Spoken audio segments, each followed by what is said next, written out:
Good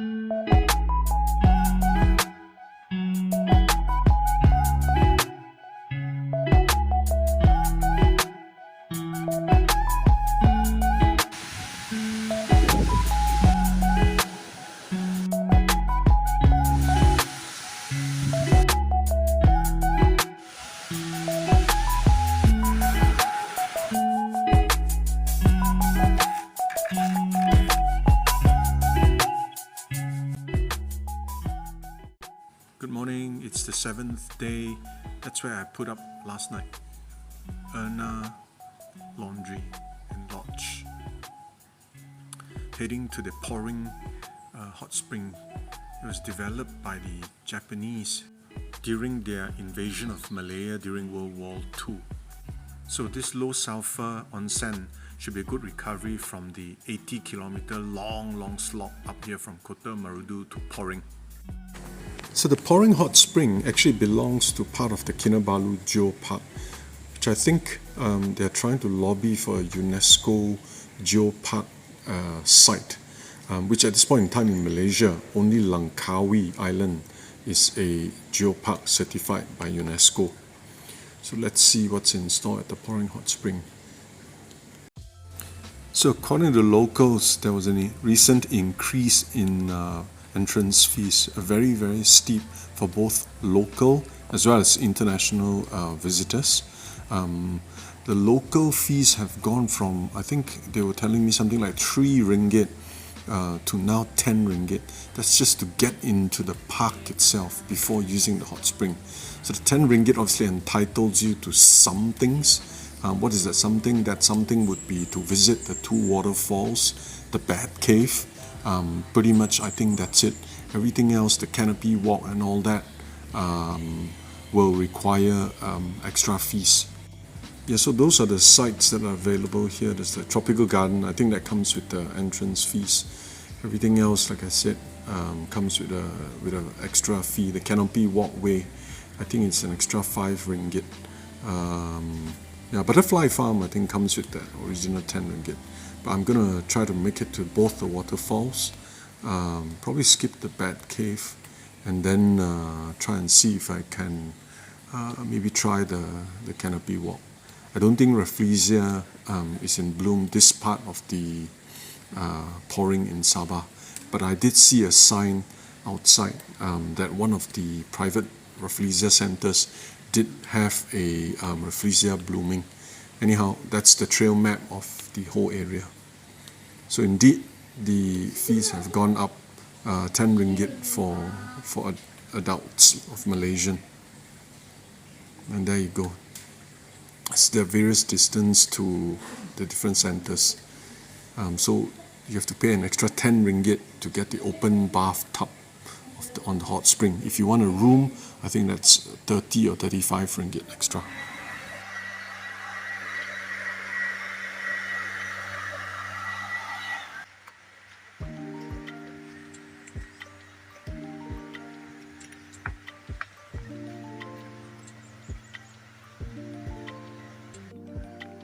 It's a hot spring water slide. So these are the rented individual units. So this is the public area. Apparently they're cleaning it up.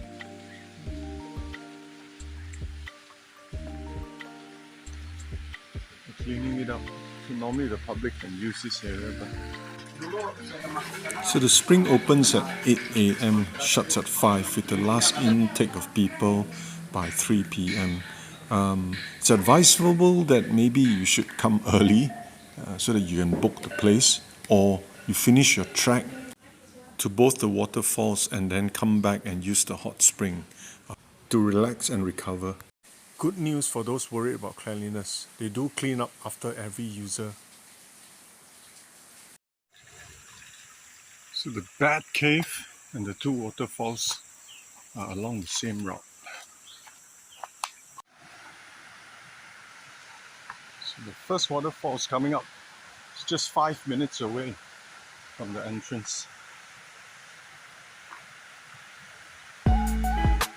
Keeping it. Let's go.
You will reach this sort of rock formation where you have to climb, walk through it.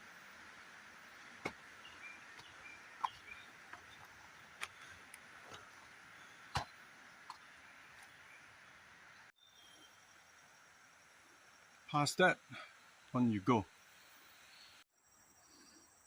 So they prepared these numbers just in case you get lost.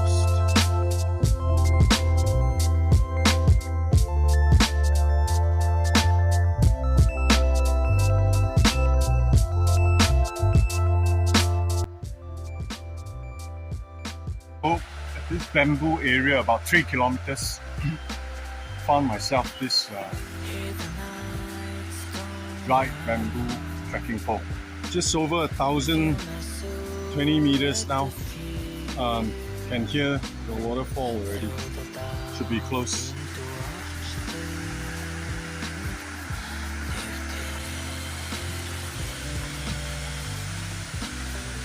Fish already. Wow, huge! All the way up there.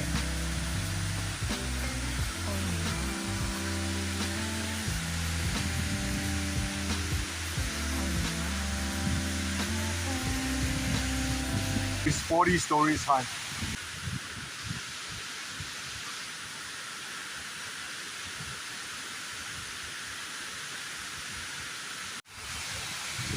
I just don't think this video will do justice to how high this waterfall is.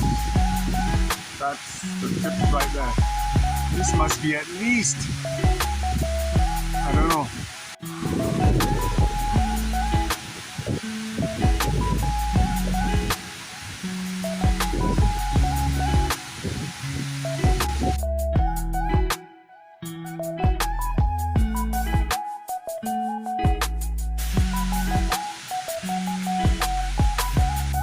I left my mark here in Pouring. I think on the way to the big waterfall, you cross 2 streams, or you cross the stream twice. We do have a line here in case the water gets too strong, the current gets too strong.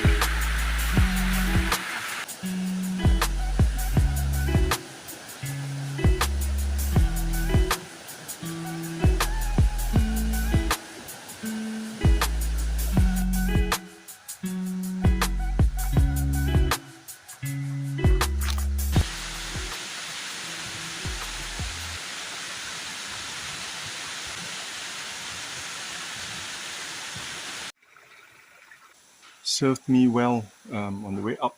I guess I will leave it here for whoever who's gonna be using it next. Good luck to you. Thank you very much. 5 ringgit extra for the canopy walk, just for the fun of it. According to the guide, it's about 500 meters, so since I'm here, might as well give it a go. Anybody coming into Pouring, besides the hot spring, clearly there's a lot more to do. You could spend almost the whole day here. But my advice, if you're going to come in here, pack some some snacks, lunch. So once you get in, it's a bit of a bitch to go back down to grab food.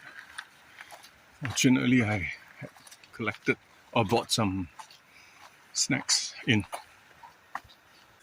400 meters, 10 minutes in, nearing the tower. Guess that's where the canopy is. It's there.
So I'm standing here on the canopy, on top of the canopy, walk long way up from the rainforest and the river down there.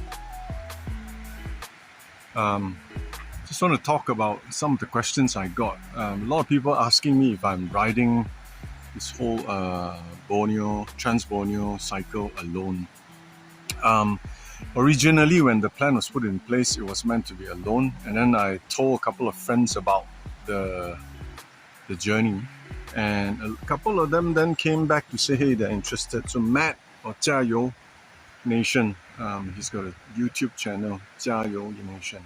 He came back to say he was keen. He was trying to bring his tribe over. You can see his video, Jiayou Nation. And then at some point also Junaidi, from a Malaysian friend, ex-colleague from Brunei, now based out of Brunei, also told me he was keen. Unfortunately, I've received news that both of them now are unable to join me during this journey. I think Matt of Jiayou Nation, I think he's fixing up his camper van or caravan, some exotic modifications there. I think he got some sponsors, so good on him. I think Junaidi could not get leave from his board of directors. So yeah, I think that's the latest update on the second week of the journey of Borneo. Look at how high that is. It's all the way down. The next stop was a 2-kilometer ride to Rafflesia Center to catch the world's largest flower. And that's my guide, Cello, Chelo.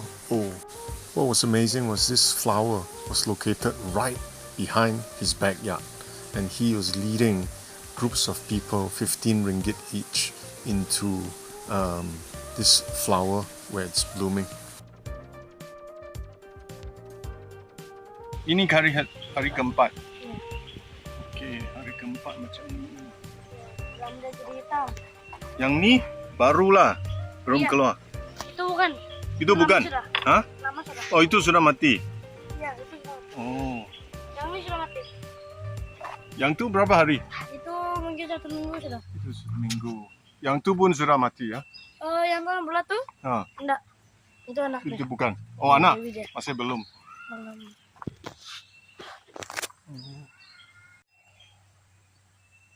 Ini berapa hari dah?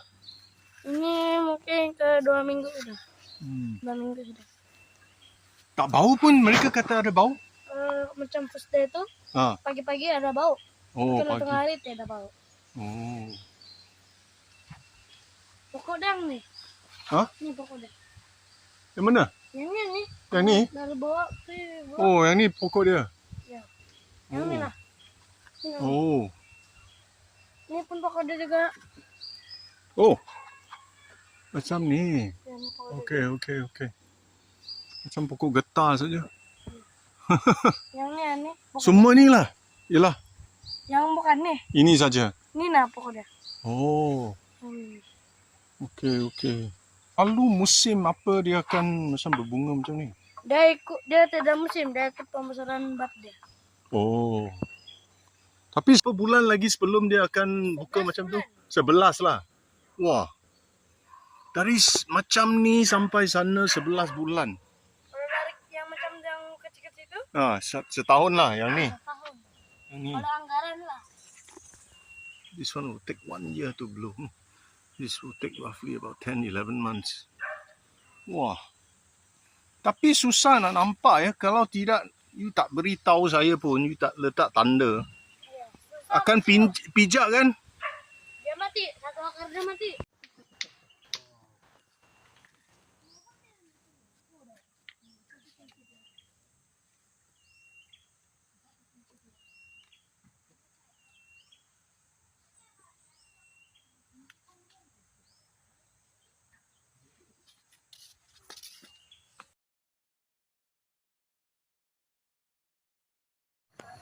So that's the junction towards Pouring Hot Spring, which is over there. I'm just ordered dinner at this Dusun restaurant, Dusun tribe restaurant, Sinu Rambi, and had the place all to myself. Order something very local. I think it's pork mushroom with white pepper. It's something very local Dusun. Served with rice. Itadakimasu.